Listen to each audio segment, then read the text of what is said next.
Hello and welcome to World Talks on TVP World with me, Ashim Kumar.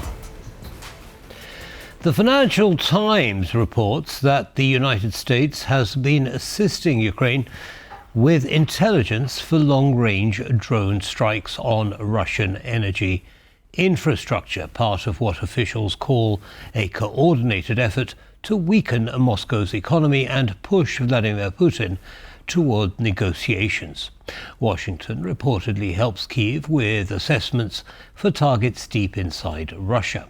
The White House has declined to comment, while Moscow accuses NATO of direct involvement in the war. To unpack what this means for the battlefield and diplomacy, we're joined by Aleksander Cwalina, contractor at the Atlantic Council's Eurasia Center. Welcome, sir, to TVP World, and thank you for taking the time. Hello, of course. Happy to join. Great. So, how significant is this report by the Financial Times?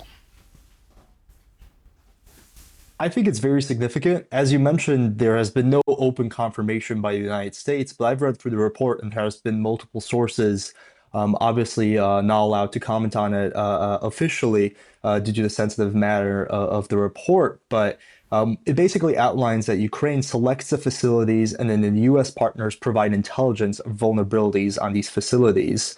According to President Zelensky, according to his previous statements, these recent successes come from primarily through to technological upgrades to drones and increased domestic production of Ukrainian drones to strike these oil and gas refineries.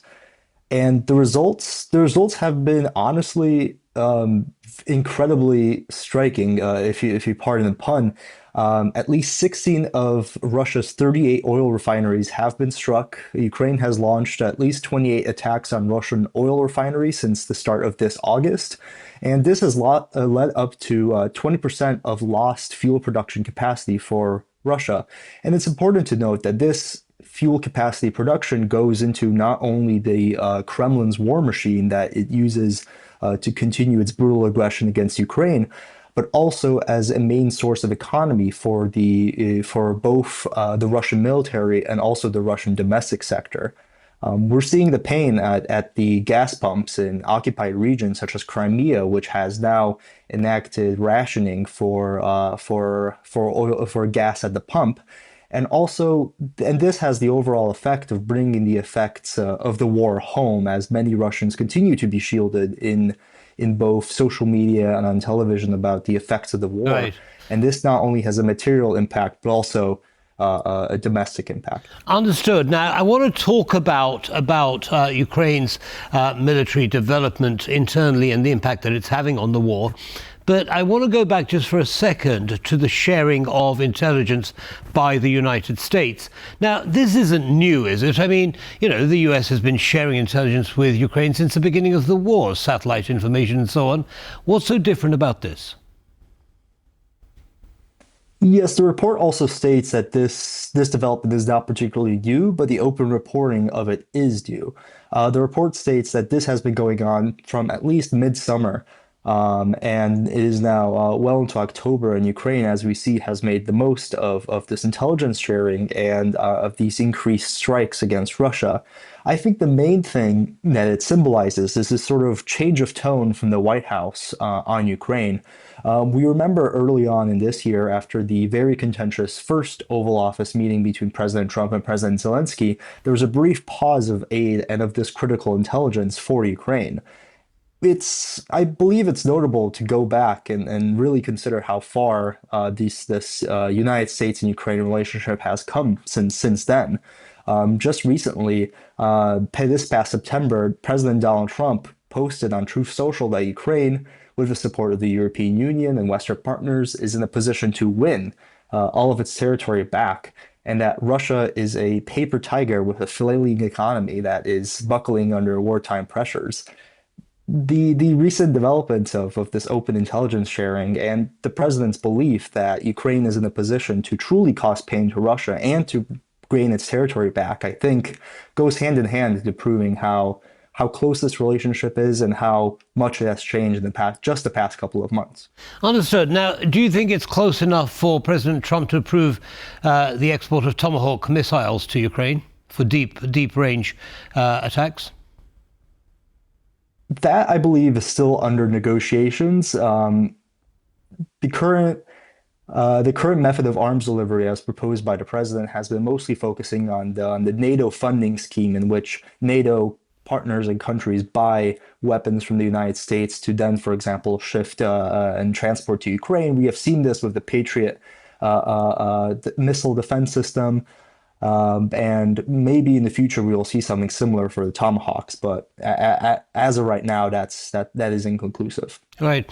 What do you think Russia's response is going to be? I mean, we had Foreign Minister Sikorski, Polish Foreign Minister Sikorski, say, well, look, Putin's not going to come to the negotiating table unless he's forced to, show him some strength and that'll encourage him to come. But he's not going to come just, unless you do that.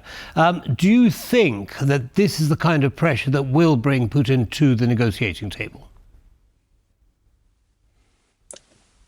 I fully believe that this is the pressure that is needed for Russia to really consider peace talks in earnest. As we see that Russia has felt more and more comfortable not only invading NATO airspace, as we've seen through the drone and fighter plane incursions just this past month, but as for example,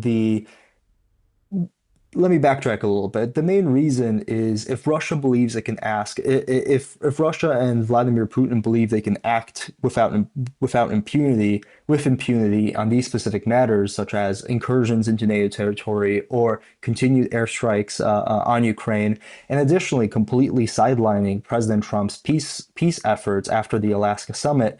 For example, there was this big talk about a Putin-Zelensky summit for peace that is yet to materialize, primarily because Putin believes he has the advantage in both the battlefield and that NATO partners aren't going to do anything in reaction to that.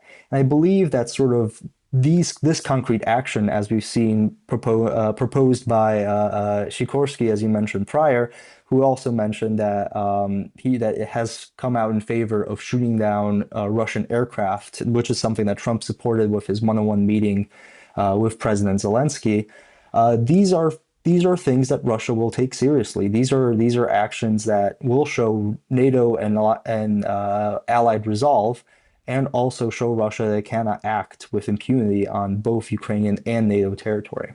Okay, now talking about pressure on Putin and Russia, we touched earlier on shortages of fuel within Russia as a result of destruction of the refineries and so on, and long queues at petrol stations. How much more can Ukraine and the European Union and NATO do to increase that pressure? Maintaining the pressure, I believe, comes in two forms. The first is on the economical pressure, as we're seeing through increased sanctions from both the European Union and the United States on Russia on these crucial oil and gas exports, which now Russia is looking more towards Belarus and China to fill these gaps for exports, which almost shows a desperation on their side to diversify their markets and to look for additional markets to sell these that isn't on the world market. It is important to note that this is the oil and gas markets are the lifeline of the Russian economy, both domestically and internationally. According to most recent reporting, Russia's budget deficit in the year of 2025 is set to reach 2.6% of GDP instead of the 1.7 that was projected earlier this year. This gap is, for example, primarily driven by shrinking in oil gas revenue and has resulted in Russia slightly reducing its defense spending.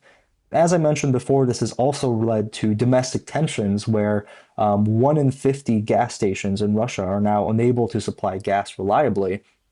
And this sort of shortfall of taxation and for revenues from oil and gas has also resulted in increased taxation, which is putting additional domestic pressures on Putin to end the war, and increased costs for the Russian domestic population, and increased reliance on Belarus and China to fill these import gaps of gas. Understood. Now, there is an argument which says that, look, Putin is far too invested in a wartime economy with his investments in manufacturing of military material and so on, to pull out. And therefore, he simply cannot, even if he wanted to, cannot agree to any peace terms. Your thoughts on that argument? The recent victories, quote unquote victories by Russia on the front line have always come at a tremendous loss of manpower in comparison to Ukrainian manpower losses, and we're continuing to see the impacts of these losses in terms of domestic unrest, in terms of increased costs for both the Russian domestic markets, but also for their export and import markets abroad. And I do believe that Putin at some point is going to realize that this cannot go on forever, that this wartime economy is propped up by flailing oil and gas production, by increased budgetary controls and increased taxation domestically.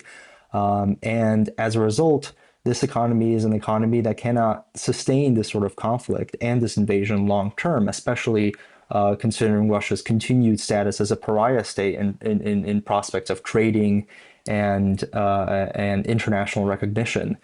These, if Ukraine and its NATO allies continue to support Ukraine and give it the supplies that it needs, arms, support, etc., then this, I believe, as in addition to presenting a unified diplomatic front against Russia and responding to these threats, drone fighters, etc., as they come up, this, I believe, is a surefire way to continue facing this pressure against Russia.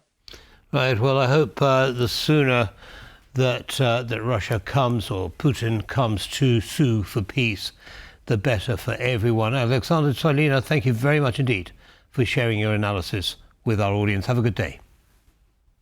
Oh, you as well. Thank you. Bye-bye now. Brings us to the end of this episode of World Talks. Don't go away, though. Lots more coming up. Goodbye for now.